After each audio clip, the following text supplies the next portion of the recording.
তিনটা আয়াত আপনি তেলাওয়াত করে এক মুষ্টি বালির মধ্যে ফু দেন, এক মুষ্টি বালির মধ্যে ফু দিবেন আর সেই বালি আসমানের দিকে উড়াই দিবেন। নবী কোরআন থেকে তিনটা আয়াত পড়ে ওই বালির মধ্যে ফু দিয়ে আসমানে উড়াই দিলেন। ওই বালুটা এক মুষ্টি বালু আল্লাহ 37 জন নেতার চোখের মধ্যে ঢুকাই দিল। জোরে এখন সুবহানাল্লাহ।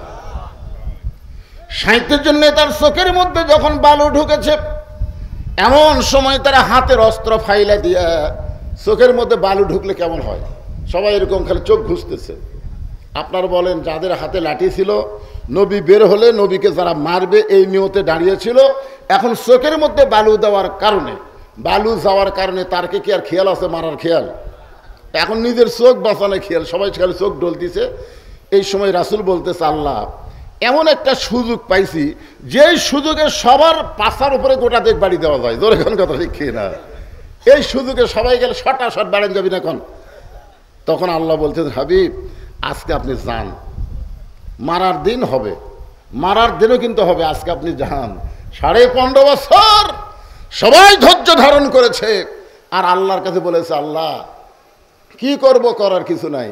আল্লাহ হয়তো বলেছে, ইন্নাল্লাহা মা'আস সাবিরিন, ধৈর্য ধরেন, পরিকল্পনা করেন, ধৈর্য ধরেন, চিন্তা ভাবনা করেন, ধৈর্য ধরেন, বাঁচার চেষ্টা করেন। ধৈর্যের মাধ্যমে কিন্তু বহু কিছু আছে, কিন্তু ধৈর্য ধরে আপনি তো খালি বসে থাকলে হবে না। এই যে ধৈর্য ধরে পরিকল্পনা করার কারণে যারা 41 সাল পর্যন্ত ক্ষমতায় থাকবার চাইছিল, আল্লাহ তাদেরকে 24 সালের 5 আগস্ট ক্ষমতার থেকে নামাই দিল। জোরে কোন কথা ঠিক কি না? আপনার বলেন তো, খালি ধৈর্য ধরে ছিল? এর মধ্যে কিন্তু পরিকল্পনাও ছিল, পরিকল্পনা ছিল। তা আল্লাহ রাসূলকে আল্লাহ বললেন, যান, এখন যান, ধৈর্য ধরেন, পরিকল্পনা করেন। জোরে কোন সুবহানাল্লাহ।